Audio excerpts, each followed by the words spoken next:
If you're watching later, you can skip ahead a minute. I'm going to wait a minute until 11:30 because that's when I said I was going to start.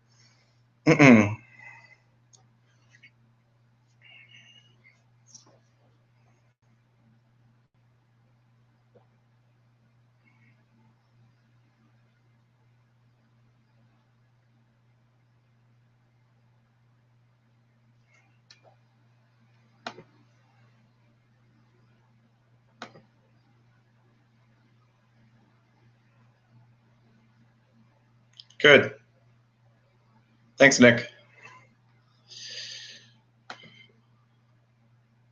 All right, so here I am today. It's June 10th, 2016. About 18 months ago, I started a project to publish Vast the Crystal Caverns, then Trove the Crystal Caverns. I ran a successful Kickstarter for it back in September. It seemed to be wildly popular.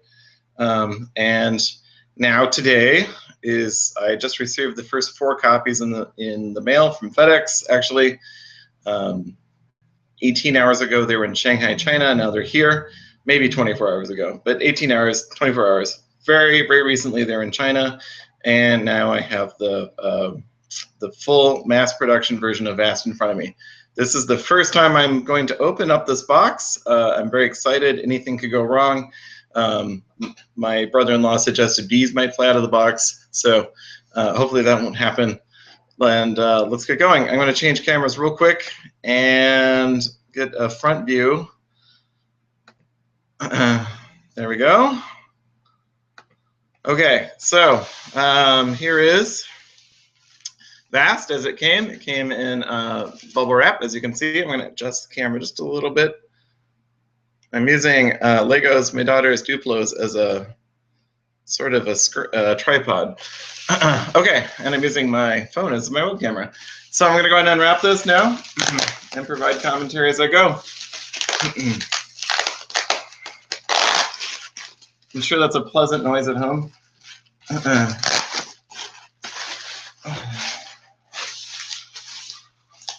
For those of you who've seen me at conventions, I've had mock-ups from AdMagic. They do a really good print-on-demand service, and they respond to fast requests very quickly. Not suitable for mass production, but it's been a pretty good price. All right, let's get that out of here. So I'm just going to frame that up real quick, check one thing real quick. All right, looking good. Okay, so is that backwards to you people? Oh well. Okay, so I'm gonna open up. Here's the cover. This has been out for a while. Game by David Somerville and Patrick Leader down in the corner. Art by Kyle Farron. On the back, we have the thief looking over like a kind of a sample play of the game. Oh, I'm getting a reflection from my window. Sorry about that. This sample play was from an actual game I took off a tabletop simulator and turned into a graphic. So I'm going to go ahead and start getting the plastic off of here. I went to GlitchCon 2 weekends ago, ran about, I'd say 20 games between 2 tables. Very positive feedback as we did that. It was very exciting. I'm sorry, not GlitchCon, 2DCon. GlitchCon was about 6 weeks ago. I got to run a few demos. All right, so here we go.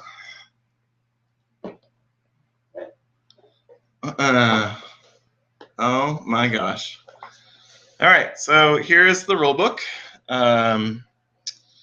It is 20 pages. We have a nice full spread of the components and how to set up the game. Okay, someone told me it's not backwards. Good. So nice spread showing how to set up the game. A little bit of narrative here. There is a spread for each character, then showing you how to play each character as you go through it. I really recommend people that are learning the game to read the rules completely. There are some rules in the cave that are that apply to the rest of the game that you'll want to know. I also, people have asked me recently, how would you go about learning the game? Like, a lot of people seem excited to switch roles, play different roles in the game, and I really recommend, as people learn the game, that they keep playing the same role for the first 3 or 4 games before switching roles. So here's a page showing the train effects, all the role variants, which show you how to play with 1 to 5 players, the difficulty variants, and a sample turn. This all looks very good. I'm excited. In the Kickstarter, we had a stretch goal for rule books, mini rule books. Unfortunately, it was way out of our budget, and frankly, I think it would have eaten up a lot of time just doing layout for it over and over every version we did. So instead, we just did these rule sheets. So yeah. So this is a sheet you can hand to each player, and that shows you how to play each role. And it's basically just the page from the rules. It's just here so you can hold it in your hand during play. And yeah, laminate this if you want to, make them last for a little while longer. That's it. That's all I'm going to say about those. All right. So here we get to the first page of tiles. These are like, I think these are Carcassonne size. These might be a little bit larger now. You can see the Goblin Tribe symbols on the back. You can see the cave on the front. These look pretty good. Punch very cleanly. It's a nice linen finish on the tile. This tile looks great. It has a good feel to it. I like it. I'm just going to punch a couple more of those so I can stack them up. I wish I had my daughter here. This is an activity we enjoy doing together when we punch out new games. That's the game to her. She doesn't even know that I do anything else with them. She has a vague idea. All right. We're up to 11 viewers. This is the most people have ever watched me on the internet. So this is 11 tiles. Stacks up about, that's about an inch right now. So the final, all the tiles stacked up will be a little bit tall, but that's all right. Okay, I'm gonna move on. How am I doing, audience? Oh, all right, good. Okay, just looking for some feedback from the IGDA crowd there in Minneapolis. They did say comment on the smell, and it is wonderful, like all new games. I'm gonna put that knife away so I don't cut myself. All right, next we have a page of counters. We have the Dragon's Gems, the Shriek, some of the Goblins tokens, the Rock Falls, the event tokens, all the Thieves tokens, the player standees. Those look great. I'm actually like impact. This is finally starting to impact me. I might tear up here in a minute. This is pretty awesome. I have all of the cave's omens.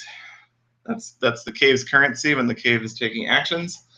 Here are some more omens and the crystal tokens, as well as the treasure troves and all the goblins and the and the entry tile down in the lower right corner. Forgot where my camera was there for a moment. Here is one of the sheets with three of the train pieces, sorry, the pits, the lake, and the mushroom forest, as well as we needed one space for a tile. Looking good. A little bit. Player boards. Each player will have a board during the game.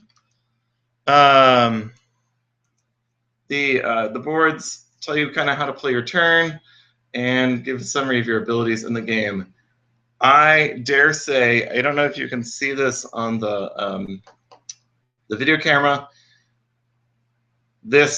The resolution of the printing on this board looks far better than any of the prototypes I had.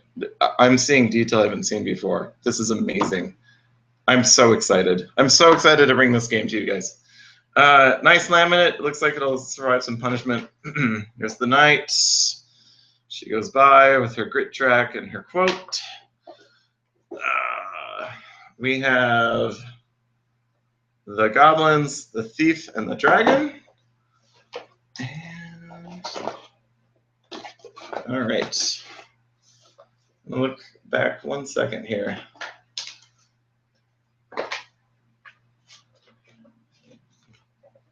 Okay, yep. I was a little bit concerned we were missing some tiles because I didn't see all the train go by, but I forgot that I threw 6 sheets out. We are okay. All right. The game comes with 2 decks of cards.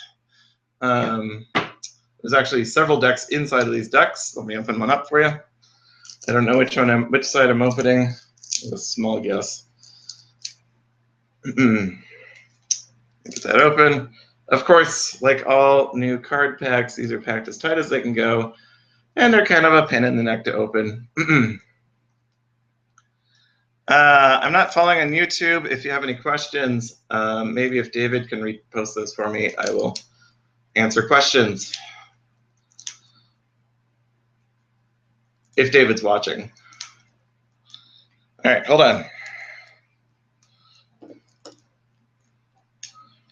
Should I have done this in a Chewbacca mask?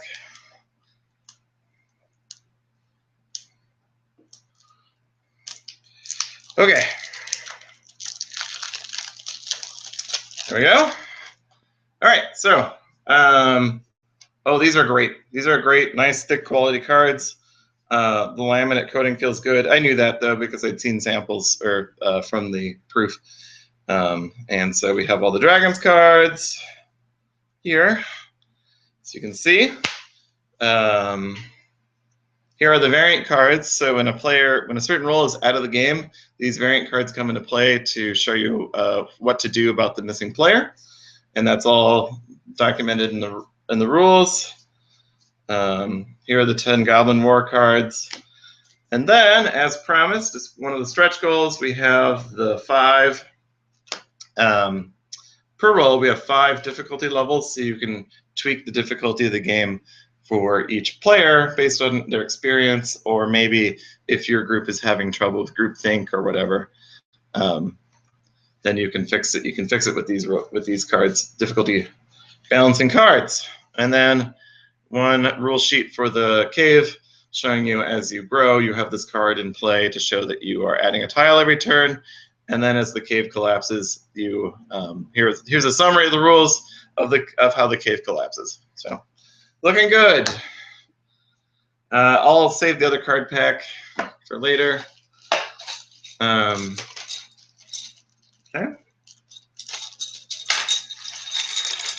Here are the stands for the characters. I will punch one out in a moment and set that up.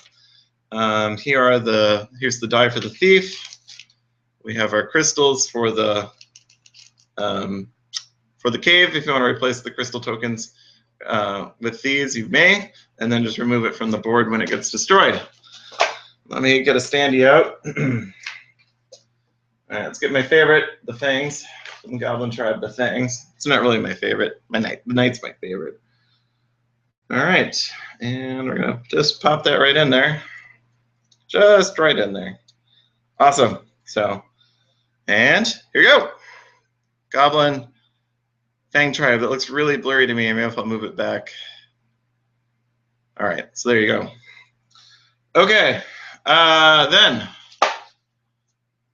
we have a handsome drawback for the omens with the Vast logo on there.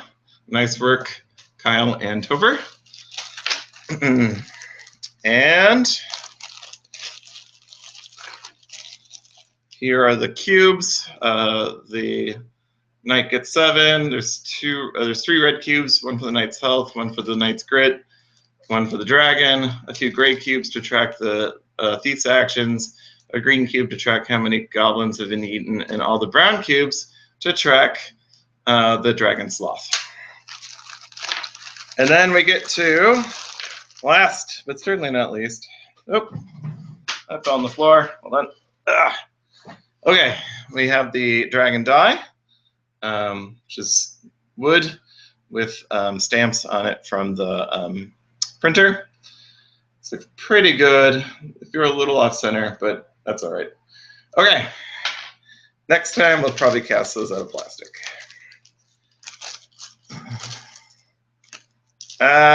We have various meeples. We have the vault doors for the thief. We have the flame wall for the dragon. Rock slides for the cave player. Let's see if I can get that in frame a little more. We have these to track the goblins' population and strength. The red ones are for strength, and the green ones are for population. I am having trouble tracking my motion here. There we go. So I'll get those out later. And the treasure meeples. I'm pretty excited about these little treasure chests.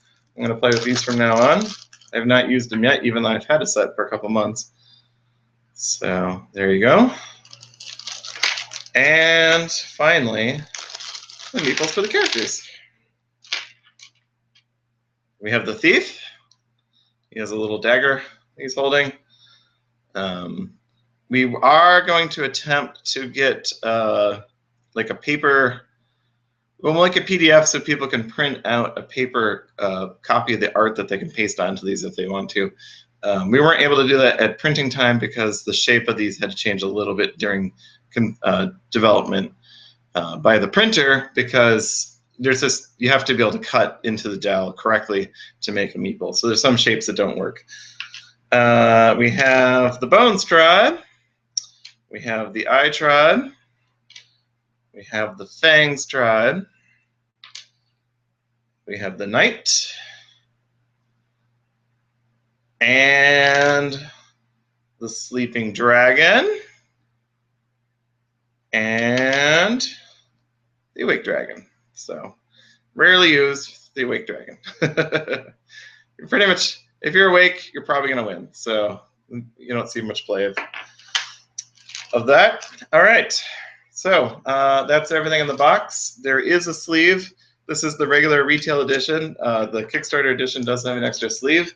I'm keeping that off camera today, so that there will be one surprise left when you get your copy in the mail.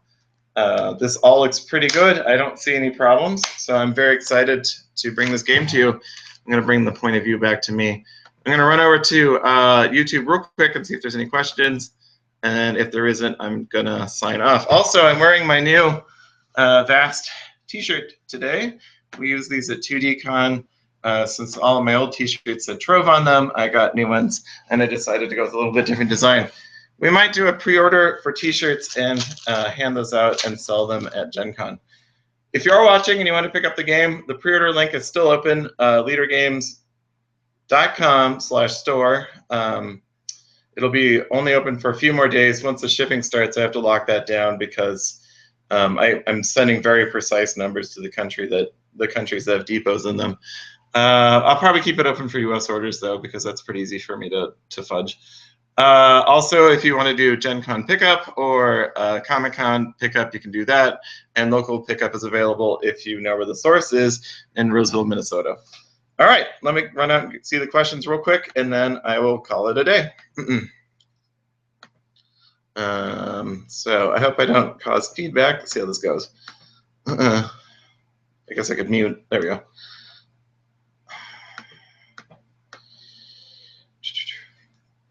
Nothing like dead screen time.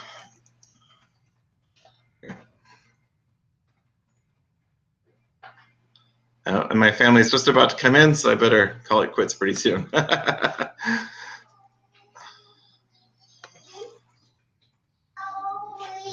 right, I'm going to mute my camera for 1 second.